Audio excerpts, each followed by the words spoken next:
Winner family. അപ്പോൾ നമുക്ക് എല്ലാവർക്കും അറിയാം, കുറച്ച് കാലങ്ങളായിട്ട് നമ്മളുടെ ഓൺലൈൻ സ്റ്റഡീസ് എന്ന് പറയുന്നത് അല്ലേ, പ്രത്യേകിച്ച് നമ്മുടെ കോവിഡിന് ശേഷം ഏറ്റവും കൂടുതലായിട്ട് നമ്മുടെ സ്റ്റുഡൻസിനെ ഹെൽപ്പ് ചെയ്തിട്ടുള്ള ഒരു പ്ലാറ്റ്ഫോമാണ് ഓൺലൈൻ പ്ലാറ്റ്ഫോംസ്.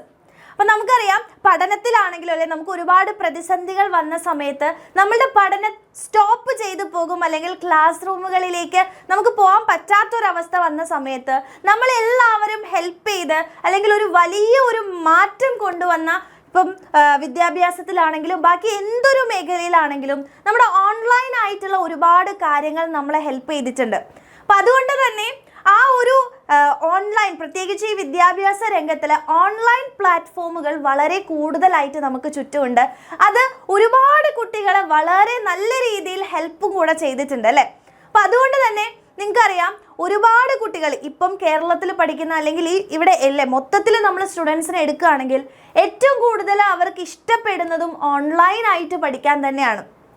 അതിപ്പോൾ ട്യൂഷൻ എന്നുണ്ടെങ്കിലും അല്ലെ, എന്തൊരു കാര്യമാണെങ്കിലും ഓൺലൈനായിട്ട് അവർക്ക് പഠിക്കാൻ വേണ്ടിയിട്ടുള്ള ഒരു ഇൻട്രസ്റ്റും കൂടി വരുന്ന നിങ്ങൾ കണ്ടിട്ടുണ്ട്. പക്ഷേ ഈ ഓൺലൈൻ പ്ലാറ്റ്ഫോംസിന് ഒരുപാട് പ്രശ്നങ്ങൾ കൂടെ ഉണ്ട് അല്ലേ. ഒരുപാട് പ്രശ്നം എന്ന് വെച്ച് കഴിഞ്ഞാൽ വേറൊന്നുമല്ല, ഇപ്പോൾ ഓൺലൈൻ ആയിട്ടുള്ള പ്ലാറ്റ്ഫോംസിൽ നോക്കിയിട്ട് പഠിക്കുന്ന രണ്ട് ടൈപ്പ് ഓഫ് സ്റ്റുഡൻസ് ഉണ്ട്. ഒരു കുട്ടിക്ക് ഏറ്റവും ബെസ്റ്റ് ആയിട്ടുള്ള ഒരു മാർക്കിലേക്ക് എത്തുന്നു, അല്ലെങ്കിൽ തീരെ പഠിക്കാത്ത ഒരു കുട്ടീനെ അല്ലെ അവരെ പാസ്സാക്കുന്ന രീതിയിൽ, അല്ലെങ്കിൽ ഏറ്റവും ബെസ്റ്റ് ആയിട്ടുള്ള ഒരു സ്കോറിലേക്ക് അവരെ എത്തിക്കാനുള്ള ഒരു മാറ്റം, അല്ലെങ്കിൽ ഒരുപാട് പേർക്ക് ഈ ഓൺലൈൻ പ്ലാറ്റ്ഫോംസ് കൊണ്ട് ഇത്രയും നല്ല ഒരു കാര്യം സംഭവിച്ചിട്ടുണ്ട്. പക്ഷെ ചില ആൾക്കാരുണ്ട്, ഈ ഓൺലൈൻ പ്ലാറ്റ്ഫോംസിനെ ഡിപ്പെൻഡ് ചെയ്തുകൊണ്ട് അവരുടെ മാർക്സ് വളരെ കുറഞ്ഞു പോയിട്ടുണ്ട്. അപ്പം നിങ്ങൾ ആലോചിച്ച് നോക്കുക, എന്തുകൊണ്ടാണ്? ഇവർക്ക് കിട്ടുന്നത് രണ്ടും സെയിം ആയിട്ടുള്ള കണ്ടന്റുകളാണ് അല്ലേ. ഇപ്പം നിങ്ങൾ യൂട്യൂബിലാണെങ്കിലും ലൈവ് ക്ലാസ്സുകളാണെങ്കിലും എന്താണെങ്കിലും ഈ രണ്ട് വിഭാഗക്കാർക്കും കിട്ടുന്ന കാര്യം എന്ന് പറയുന്നത് കറക്റ്റായിട്ട് സെയിം ആയിട്ടുള്ള കാര്യമാണ്. പക്ഷെ എന്തുകൊണ്ടാണ് ഒരു കൂട്ടം ആൾക്കാർ വളരെ അടിപൊളിയായിട്ട് മുന്നോട്ടേക്ക് ഫുൾ മാർക്കിലേക്ക് തന്നെ എത്താൻ വേണ്ടി പറ്റിയ ഏറ്റവും ബെസ്റ്റ് ആയിട്ടുള്ള ഒരു റിസൾട്ടിലേക്ക് എത്താൻ പറ്റി, പക്ഷേ മറ്റു കുറച്ച് പേര് കുറഞ്ഞു പോയി, അല്ലെങ്കിൽ അവരുടെ ആ ഒരു ഗ്രാഫ് താഴോട്ടേക്ക് പോകാനുള്ള കാരണം എന്താണ്? അത് വേറൊന്നുമല്ല, ഈ ഓൺലൈൻ പ്ലാറ്റ്ഫോംസിനെ നല്ല രീതിയിൽ പഠിക്കാൻ, അല്ലെങ്കിൽ അതിൻ്റെ ആ കറക്റ്റ് ആയിട്ടുള്ള വേയിൽ പഠിക്കാത്തത് കൊണ്ടാണ് അവർക്ക് ഈ ഒരു താഴോട്ടേക്ക് പോകാൻ വേണ്ടി പറ്റിയത്. അപ്പോൾ ഈ ഒരു വീഡിയോയിൽ എങ്ങനെയാണ് ബെസ്റ്റ് ആയിട്ട് നമ്മുടെ ഓൺലൈൻ ആയിട്ടുള്ള പ്ലാറ്റ്ഫോംസിനെ ഉപയോഗിച്ചുകൊണ്ട് ഓൺലൈൻ സ്റ്റഡി ഏറ്റവും ബെസ്റ്റ് ആയിട്ട് എങ്ങനെ ചെയ്യാൻ വേണ്ടി പറ്റും എന്നതാണ് എൻ്റെ കുട്ടികൾക്ക് ഞാൻ ഈ ഒരു വീഡിയോയിലൂടെ പറഞ്ഞു തരാൻ പോകുന്നത്. അപ്പോൾ ഈ ഒരു വീഡിയോ നിങ്ങൾ ഫുൾ ആയിട്ട് കാണുക മക്കളെ, മാക്സിമം നിങ്ങളുടെ ഫ്രണ്ട്സിന് ഷെയർ ചെയ്യാം.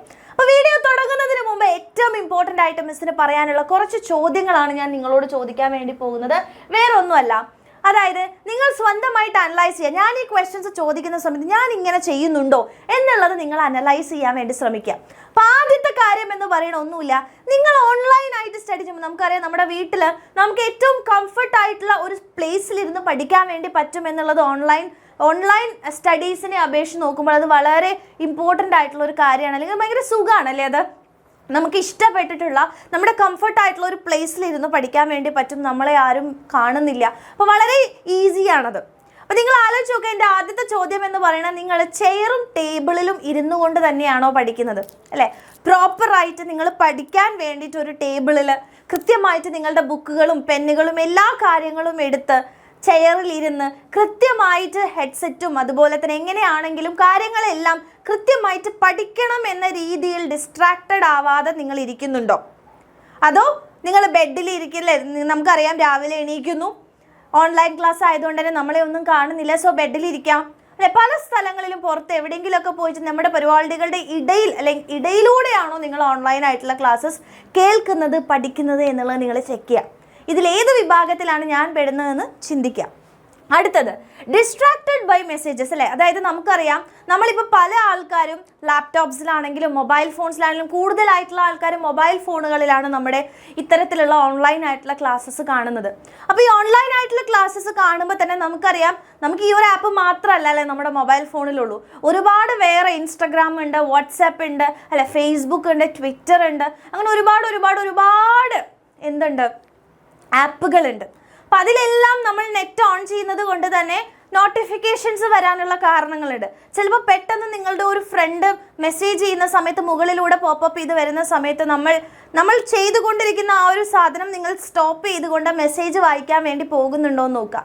ഇല്ലെങ്കിൽ നിങ്ങളുടെ ഒരു ഫ്രണ്ട് പുതിയൊരു റീൽ പോസ്റ്റ് ചെയ്തിട്ടുണ്ട്, അപ്പോൾ നിങ്ങൾ അതിൻ്റെ നോട്ടിഫിക്കേഷൻ നിങ്ങൾ കാണുക, അല്ലെങ്കിൽ നിങ്ങൾക്ക് ഏറ്റവും ഇൻട്രസ്റ്റഡ് ആയിട്ടുള്ള ഒരു കാര്യം നിങ്ങൾ നോട്ടിഫിക്കേഷനിൽ കാണുകയാണെങ്കിൽ ആ ഒരു ഓൺലൈൻ സ്റ്റഡി നിങ്ങൾ സ്റ്റോപ്പ് ചെയ്തുകൊണ്ട്, അല്ലെങ്കിൽ ഇപ്പം തിരിച്ചു വരും എന്ന് വിചാരിച്ചിട്ടാണെങ്കിൽ പോലും നിങ്ങളത് ആ മെസ്സേജസ് ക്ലിക്ക് ചെയ്തുകൊണ്ട് നിങ്ങൾ ഡിസ്ട്രാക്റ്റഡ് ആയിട്ട് പോകുന്നുണ്ടോ എന്നുള്ളത് നിങ്ങൾ ആലോചിക്കുക. അതിൽ പെടുന്ന ആളാണോ? അല്ലെങ്കിൽ ഓക്കെ, നോട്ടിഫിക്കേഷൻസ് ഒന്നും എനിക്ക് ബാധകമല്ല, ഞാൻ സ്റ്റഡി ചെയ്തുകൊണ്ടിരിക്കുകയാണ്, സോ ഞാൻ അതിൽ മാത്രമാണ്, അത് കഴിഞ്ഞിട്ടേ ഞാൻ ഇനി വേറെ എന്തും ചെയ്യുള്ളൂ എന്ന് വിചാരിച്ച് അങ്ങനെ പഠിക്കുന്ന മക്കളാണോ എന്നുള്ളതും കൂടെ നിങ്ങൾ എന്ത് ചെയ്യുക, ആലോചിക്കുക. അടുത്തത് മിസ്സിന് ചോദിക്കാനുള്ള ഒന്നുമില്ല. നമ്മൾ ഓരോ ക്ലാസ്സുകൾ കഴിയുമ്പോഴും, നിങ്ങളിപ്പോൾ ഓൺലൈൻ ആയിട്ടുള്ള ക്ലാസ് ആയതുകൊണ്ട് നമ്മൾ പലപ്പോഴും വിചാരിക്കും ഇനിയിപ്പോൾ എന്തെങ്കിലും ഡൗട്ട്സ് ഉണ്ടെങ്കിൽ വീണ്ടും കാണാം. ശരിയാണ്. പക്ഷേ എല്ലാ ക്ലാസ്സുകളും കഴിയുമ്പോൾ നമുക്കറിയാം ക്ലാസ് കഴിഞ്ഞാൽ അത് മറന്നു പോകും അല്ലേ? അപ്പോൾ അത് റിവിഷൻ ചെയ്യുന്നുണ്ടോ എന്നുള്ള കാര്യം ഒന്ന് ആലോചിച്ച് നോക്കുക. എല്ലാ ക്ലാസ് കഴിയുമ്പോഴും നിങ്ങൾ റിവിഷൻ ചെയ്യുന്നുണ്ടോ എന്നുള്ളത് ചിന്തിക്കുക. അതിൽ ഞാൻ പെടുന്നുണ്ടോ എന്ന് നോക്കുക. അടുത്തത്, നമ്മൾ ഓരോ ടോപ്പിക്കുകൾ പഠിക്കുമ്പോൾ അല്ലെങ്കിൽ ഓരോ ചാപ്റ്റർ പഠിക്കുമ്പോൾ നമ്മൾ അറ്റ് ലാസ്റ്റ് എന്തിനാണ്? എക്സാംസ് എഴുതാനാണ് പോകുന്നത്. എക്സാംസിൽ ക്വസ്റ്റ്യൻസ് ആണ് ഉണ്ടാവുക അല്ലേ? അപ്പം നിങ്ങൾ ക്വസ്റ്റ്യൻസിന് കൂടുതൽ ഇമ്പോർട്ടൻസ് കൊടുക്കുന്നുണ്ടോ? അല്ലെങ്കിൽ ഒരു ചാപ്റ്റർ പഠിച്ചതിന് ശേഷം നിങ്ങൾ ക്വസ്റ്റ്യൻസ് ചെയ്യാൻ വേണ്ടി സമയം കണ്ടെത്തുന്നുണ്ടോ? അല്ലെങ്കിൽ ക്വസ്റ്റ്യൻസിലേക്ക് അറ്റൻഷൻ നിങ്ങൾ കൊടുക്കുന്നുണ്ടോ എന്നുള്ള കാര്യം ഒന്ന് ചിന്തിക്കുക. അറ്റൻഷൻ കൊടുക്കുന്നുണ്ടോ? അതോ ഞാൻ ടോപ്പിക്സ് മാത്രം പഠിച്ചു പോകുന്നു, എന്തൊക്കെയോ ചെയ്യുന്നു, ഞാൻ ചാപ്റ്റർ പഠിക്കുന്നുണ്ട്, ക്വസ്റ്റ്യൻസ് ഒക്കെ ഇനി എക്സാമിന് വരുമ്പോൾ എഴുതാം, ആ ഒരു രീതിയിലാണോ ചിന്തിക്കുന്നത് എന്നുള്ളത് ആലോചിക്കുക. അടുത്തത് വേറെ ഒന്നുമല്ല, നമ്മൾ ടെസ്റ്റുകൾ ഉണ്ടാവാറുണ്ട് അല്ലേ? ഓരോ ചാപ്റ്റേഴ്സ് കഴിയുമ്പോൾ നിങ്ങൾക്ക് യൂണിറ്റ് ടെസ്റ്റുകൾ ഉണ്ടാവും, അതുപോലെ തന്നെ ഓണം എക്സാംസ്, ക്രിസ്മസ് എക്സാംസ്, ഇങ്ങനെ ഒരുപാട് എക്സാമുകൾ വരാറുണ്ട്.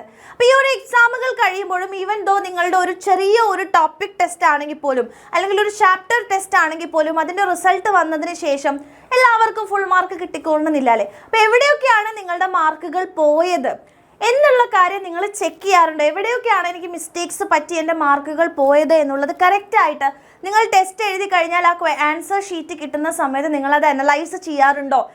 നിങ്ങളുടെ ആ ഓരോ ക്വസ്റ്റ്യൻസിലെയും മിസ്റ്റേക്സ് നിങ്ങൾ മാറ്റി ആ മിസ്റ്റേക്സ് നിങ്ങൾ പഠിക്കുന്നുണ്ടോ അല്ലേ? ആ തെറ്റ് പറ്റിയത് ശരിയായ ഉത്തരത്തിലേക്ക് നിങ്ങൾ റെഫർ ചെയ്ത് പഠിക്കുന്നുണ്ടോ എന്നുള്ളതാണ് മിസ്സിൻ്റെ അടുത്ത ചോദ്യം. ഇത്രയും കാര്യങ്ങൾ നിങ്ങൾ നോക്കിക്കഴിഞ്ഞാൽ തന്നെ നിങ്ങളുടെ ഏറ്റവും ഇമ്പോർട്ടൻ്റ് ആയിട്ടുള്ള പ്രശ്നങ്ങൾ നമുക്ക് മനസ്സിലായില്ലേ? ഇത് തന്നെയാണ് പ്രശ്നം.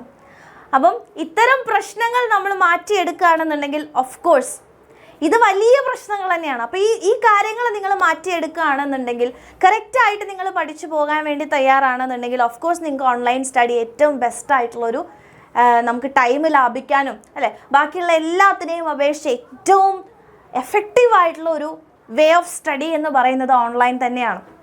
ഇനി നിങ്ങൾക്ക് ഇത്തരം ഡിസ്ട്രാക്ഷൻസിൽ നിന്ന് നിങ്ങൾക്ക് മറികടക്കാൻ വേണ്ടിയിട്ട് നിങ്ങൾ ഒരുപാട് കാര്യങ്ങൾ മനസ്സിലാക്കിയിട്ടുണ്ടാവും. അപ്പോൾ ഇതൊന്നും ചെയ്യരുത് എന്നുള്ള കാര്യം നിങ്ങൾക്ക് മനസ്സിലായില്ലേ?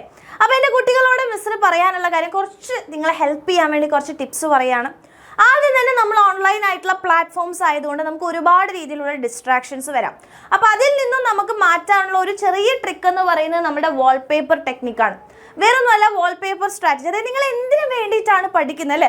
നിങ്ങൾക്ക് മോട്ടിവേറ്റഡ് ആവുന്ന എന്താണോ നിങ്ങളുടെ ഒരു അല്ലെങ്കിൽ നിങ്ങളെ മോട്ടിവേറ്റ് ചെയ്യിപ്പിക്കുന്ന, അല്ലെങ്കിൽ നിങ്ങളെ വേറെ ഡിസ്ട്രാക്ഷനിലേക്ക് പറഞ്ഞു വിടാത്ത ഒരുപാട് type of codes and wallpapers ഉണ്ടാവും. ആ വാൾപേപ്പറാക്കി നിങ്ങൾ വെക്കുക നിങ്ങളുടെ ഫോണിൻ്റെ. അപ്പോൾ അത് കാണുന്ന സമയത്ത് നമുക്ക് ഓർമ്മ വരണം, ഞാൻ ഈ ഫോൺ എടുക്കുന്ന അല്ലെങ്കിൽ ഞാനിത് ചെയ്യുന്നത് എനിക്ക് പഠിക്കാൻ വേണ്ടിയിട്ടാണ്, അല്ലെങ്കിൽ എനിക്ക് ഈ കാര്യം ചെയ്യാൻ വേണ്ടിയിട്ടാണ് എന്നുള്ള പ്രയോറിറ്റൈസ് ചെയ്യാൻ വേണ്ടി പറ്റുന്ന രീതിയിലുള്ള ഒരു വാൾപേപ്പർ നിങ്ങൾ സെറ്റ് ചെയ്ത് വെക്കാം. ഇത് നിങ്ങൾക്ക് കേൾക്കുമ്പോൾ ചിലപ്പോൾ വളരെ സിമ്പിളായിട്ട് എൻ്റെ മക്കൾക്ക് തോന്നുന്നുണ്ടാവും, പക്ഷേ ഇത് യൂസ്ഫുൾ ആക്കാൻ പറ്റുന്ന ഒരുപാട് പേരുണ്ട്. അപ്പോൾ അതുകൊണ്ടാണ് മിസ് പറയുന്നത് കേട്ടോ. അപ്പോൾ ഈ വാൾപേപ്പർ സ്ട്രാറ്റജി ഏറ്റവും ഇമ്പോർട്ടൻ്റ് ആയിട്ട് നമുക്ക് ചെയ്യാൻ പറ്റുന്ന ഒരു കാര്യമാണ്. വേറെ ഒന്നാണ് നമ്മൾ റിവാർഡ് കൊടുക്കുക. അതായത് ഇപ്പോൾ ഞാനൊരു ഓൺലൈനിൽ ഇരിക്കുകയാണ്, ഞാനൊരു ലെക്ചർ കേൾക്കുകയാണ്. അപ്പോൾ ആ ലെക്ചർ കേട്ടതിന് ശേഷം എനിക്ക് കറക്റ്റായിട്ട് പഠിക്കുകയാണെന്നുണ്ടെങ്കിൽ അതിനുശേഷം നിങ്ങൾ കുറച്ച് സമയം നിങ്ങൾക്ക് റിവാർഡ് ചെയ്യാം. അതായത് നിങ്ങൾക്ക് ഏറ്റവും ഇഷ്ടമുള്ള എന്തെങ്കിലും കാര്യം നിങ്ങൾക്ക് തന്നെ ഗിഫ്റ്റ് ചെയ്യാം. ഇപ്പോൾ ചിലപ്പോൾ ഐസ്ക്രീം കഴിക്കുകയാണെങ്കിൽ സിമ്പിളായിട്ടുള്ള കാര്യങ്ങളാണ്, വലിയ വലിയ കാര്യങ്ങളൊന്നുമല്ല. അല്ലെങ്കിൽ നിങ്ങൾക്ക് ഫേവറേറ്റ് ആയിട്ടുള്ള യൂട്യൂബിലുള്ളൊരു ഷോ, ആ ഷോ കാണാം അല്ലെങ്കിൽ നിങ്ങൾക്ക് ഏതെങ്കിലും വ്ളോഗ്സ് കാണാനുണ്ടെങ്കിൽ ആ വ്ളോഗ് കാണുന്നു, അല്ലെങ്കിൽ ഏതെങ്കിലും ഒരു സിനിമ കാണാൻ വേണ്ടി നിങ്ങൾ സമയം കണ്ടെത്തുന്നു. അപ്പോൾ എന്താണോ എൻ്റെ കുട്ടികൾക്ക് ഫേവറേറ്റ് ആയിട്ടുള്ള സാധനം, അപ്പോൾ ഇത്ര കാര്യം ഞാൻ ചെയ്ത് കഴിഞ്ഞു കഴിഞ്ഞാൽ ഞാൻ എനിക്ക് റിവാർഡായിട്ട് ഇത് കൊടുക്കും. അപ്പോൾ എൻ്റെ കുട്ടികൾക്കറിയാം നിങ്ങളുടെ ഏറ്റവും ഫേവറേറ്റ് ആയിട്ടുള്ള കാര്യം എന്താണെന്നുള്ളത്. അത് നിങ്ങൾക്ക് റിവാർഡ് ചെയ്യുക. ചെറിയ രീതിയിൽ അല്ലെങ്കിൽ പാരൻസുമായിട്ട് സംസാരിക്കുക, അല്ലെങ്കിൽ മ്യൂസിക് കേൾക്കുക, അല്ലെങ്കിൽ പുറത്തോട്ടേക്ക് പോവുക, അല്ലെങ്കിൽ എന്തെങ്കിലും നല്ല ഫുഡ് കഴിക്കാൻ വേണ്ടി പോവുക, അല്ലെങ്കിൽ ഇഷ്ടപ്പെട്ട ഷോസ് കാണണമെങ്കിൽ അതിന് വേണ്ടി സമയം, അല്ലെങ്കിൽ ഇൻസ്റ്റാഗ്രാമിൽ നിങ്ങൾ കുറച്ച് സമയം സ്പെൻഡ് ചെയ്യുക. അപ്പോൾ ഇഷ്ടമുള്ള ആ ഒരു റിവാർഡ് നിങ്ങൾ കുറച്ച് സമയത്തേക്ക് കൊടുക്കുക. ആ സമയം കഴിഞ്ഞു കഴിഞ്ഞാൽ വീണ്ടും നിങ്ങൾ തിരിച്ചു വരാൻ വേണ്ടി ശ്രമിക്കുക. ഓക്കെ. ആൻഡ് ഏറ്റവും ഇമ്പോർട്ടൻ്റ് ആയിട്ട് നമ്മൾ ഓൺലൈൻ സ്റ്റഡീസിൽ വരുന്ന സമയത്ത് മിസ്സിന് പറയാനുള്ള ഒരു കാര്യം, നിങ്ങൾക്ക് ഒരുപാട് ലൈവ് ക്ലാസ്സസ് കിട്ടാറുണ്ടല്ലേ. ഇപ്പോൾ നമ്മുടെ എക്സാമിനർ ആണെങ്കിൽ തന്നെ നിങ്ങൾക്ക് യൂട്യൂബിലാണെങ്കിലും അതുപോലെ തന്നെ ബാച്ചുകളിലാണെങ്കിലും നിങ്ങൾക്ക് ഒരുപാട് ലൈവ് സെഷൻസ് വെക്കാറുണ്ട്. അപ്പോൾ ഈ ലൈവ് സെഷൻസ് വളരെ ഇമ്പോർട്ടൻ്റ് ആണ്. നമ്മൾ വിചാരിക്കും ലൈവ് സെഷൻസിൻ്റെ കാര്യമൊന്നുമില്ല, നമുക്ക് ലൈവ് കഴിഞ്ഞു കഴിഞ്ഞാൽ നമുക്ക് 2x അല്ലെ സ്പീഡ് കൂട്ടിയിട്ടൊക്കെ കാണാൻ പറ്റുമല്ലോ. പക്ഷെ പലപ്പോഴും ഈ ഓൺലൈനായിട്ട് പഠിക്കുന്ന ഓരോ മക്കളുടെയും പ്രശ്നം എന്താണെന്ന് വെച്ചാൽ നമ്മൾ റെക്കോർഡഡ് ആയിട്ട് കാണുകയാണെങ്കിലും നമ്മൾ ഈ 1x 2x ഇട്ട് കഴിഞ്ഞാൽ നമുക്കത് കണ്ടു തീർക്കാൻ, ഒരു 3 അവറിൻ്റെ ലെക്ചർ ആണെങ്കിൽ അത് കണ്ടു തീർക്കാൻ 5 മണിക്കൂറൊക്കെ പിടിക്കും നിങ്ങൾ ചെയ്ത് വരുമ്പോൾ. പക്ഷേ അതിന് പുറമെ നിങ്ങൾ ലൈവായിട്ട് ഇരിക്കുകയാണെങ്കിൽ ആ ടീച്ചറിൻ്റെ കൂടെ നിങ്ങൾ പോകുമ്പോൾ ആ ഒരു സ്പീഡും ആ ഒരു അറ്റൻഷനും ആ സമയത്ത് നിങ്ങൾക്ക് കിട്ടും. അപ്പോൾ അത്രയും സമയം അത് യൂസ്ഫുൾ ആയിട്ട് ഫീൽ ചെയ്യും. ഇപ്പോൾ ഒരു 1 ഷോട്ടിൻ്റെ ലൈവാണ് നിങ്ങൾ അറ്റൻഡ് ചെയ്യുകയാണെങ്കിൽ ഓഫ് കോഴ്സ് ആ ഒരു ചാപ്റ്റർ നിങ്ങൾ കറക്റ്റായിട്ട് അറ്റൻഡ് ചെയ്തിരിക്കുകയാണ്, അതിൻ്റെ കൂടെ തന്നെ നിങ്ങൾ നോട്ട്സ് എഴുതി പോവുകയാണെന്നുണ്ടെങ്കിൽ ഓഫ് കോഴ്സ് അത് ഏറ്റവും എഫക്റ്റീവ് ആയിട്ടുള്ള ഒരു കാര്യമാണ്. അപ്പോൾ ടോപ്പേഴ്സിൻ്റെ ഏറ്റവും ഇമ്പോർട്ടൻ്റ് ആയിട്ടുള്ളൊരു കാര്യം ലൈവ് സെഷൻസ് ഒരുപാട് അറ്റൻഡ് ചെയ്യുക. ആ അറ്റൻഡ് ചെയ്യുന്ന സമയത്ത് കൃത്യമായിട്ട് നോട്ട്സും കൂടെ എന്ത് ചെയ്യുക, എഴുതി പോവുകയാണെന്നുണ്ടെങ്കിൽ അതിനുശേഷം അതിൻ്റെ ലൈവ് നോട്ട്സ് കിട്ടും. അപ്പോൾ ആ നോട്ട്സ് കിട്ടുമ്പോൾ വളരെ നിങ്ങൾക്ക് അടിപൊളിയായിട്ട് പഠിക്കാൻ വേണ്ടി അത് ഒന്നും കൂടെ നിങ്ങൾക്ക് നല്ലതായിരിക്കും, റിവൈസ് ചെയ്യാനും നല്ലതായിരിക്കും. ഓക്കെ. പക്ഷേ എന്നാലും കുറച്ച് എക്സെപ്ഷണൽ കുട്ടികളുണ്ടാവും, അതായത് റെക്കോർഡഡ് ആയിട്ട് അത് പ്രോപ്പറായിട്ട് റെക്കോർഡഡ് ആയിട്ട് കണ്ട് അത് യൂസ്ഫുൾ ആയിട്ട് തോന്നുന്ന ആൾക്കാരുണ്ടാവും. അത് പ്രശ്നമേ അല്ല. അങ്ങനെ നിങ്ങൾക്ക് തോന്നുകയാണെങ്കിൽ അത് കണ്ടിന്യൂ ചെയ്യുക. ബാക്കിയുള്ളവരുടെ കാര്യമാണ് ഞാൻ പറഞ്ഞത്. ഓക്കെ. അപ്പം ഇത്തരം കാര്യങ്ങളിൽ നിങ്ങൾ ചെറുതായിട്ടൊന്ന് ശ്രദ്ധിക്കുകയാണെന്നുണ്ടെങ്കിൽ നിങ്ങൾക്ക് ഏറ്റവും ബെസ്റ്റ് ആയിട്ടുള്ള റിസൾട്ടിലേക്ക് എത്താൻ വേണ്ടി പറ്റുന്ന, നിങ്ങളെ ഹെൽപ്പ് ചെയ്യാൻ ഒരുപാട് പേര് ഇവിടെ ഉണ്ട്. അപ്പം നിങ്ങളുടെ കൂടെ തന്നെ എക്സാമിനർ കുറേ വർഷങ്ങളായിട്ടുണ്ട്. അപ്പോൾ ഇനിയും നിങ്ങളുടെ കൂടെ തന്നെ ഉണ്ടാവും. അതുപോലെ നമ്മുടെ ബാച്ചിലേക്കൊക്കെ ജോയിൻ ചെയ്ത് പഠിക്കാൻ ആഗ്രഹിക്കുന്ന ഒരുപാട് മക്കളുണ്ടാവും അല്ലേ. അപ്പോൾ അവരൊക്കെ എന്ത് ചെയ്യുക, ബാച്ചിലേക്ക് ജോയിൻ ചെയ്യാൻ താല്പര്യം ഉണ്ടെങ്കിൽ നിങ്ങൾ ഈ താഴെ കാണുന്ന നമ്പറിലേക്ക് മെസ്സേജ് ചെയ്യുക, എൻ്റെ അടിപൊളിയായിട്ട് ജോയിൻ ചെയ്യുക. അപ്പോൾ ഓൺലൈനായിട്ടുള്ള ഒരു പ്ലാറ്റ്ഫോമുകൾ ഒരിക്കലും മോശമല്ല. അത് കറക്റ്റായിട്ട് വിനിയോഗിക്കുകയാണെന്നുണ്ടെങ്കിൽ, അത് ഉപയോഗിക്കുകയാണെന്നുണ്ടെങ്കിൽ നിങ്ങൾക്ക് ഉറപ്പായിട്ടും നല്ലൊരു റിസൾട്ടിലേക്ക്, ഫുൾ മാർക്കിലേക്ക് തന്നെ എത്താൻ പറ്റും. അതിന് ഒരുപാട് റിസൾട്ട് നിരത്താൻ വേണ്ടി എക്സാമിനറിൻ്റെ കയ്യിലുണ്ട്. അപ്പോൾ ഒരേ ഒരു കാര്യം ശ്രദ്ധിക്കുക, ഞാൻ ചെയ്യുന്നത് കറക്റ്റാണോ, കറക്റ്റ് അല്ല എന്നുണ്ടെങ്കിൽ എപ്പോൾ തന്നെ സ്റ്റോപ്പ് ചെയ്യുക, മാറാം. ഓക്കെ. അപ്പോൾ അത്ര മാത്രമാണ് മിസ്സിന് പറയാനുള്ളത്. അപ്പോൾ അടിപൊളിയായിട്ട് പഠിക്കാൻ മക്കളെ. All the very best. അപ്പോൾ ഈ വർഷം നമ്മൾ എക്സാമിനറിൻ്റെ കൂടെ തകർക്കും. Thank you.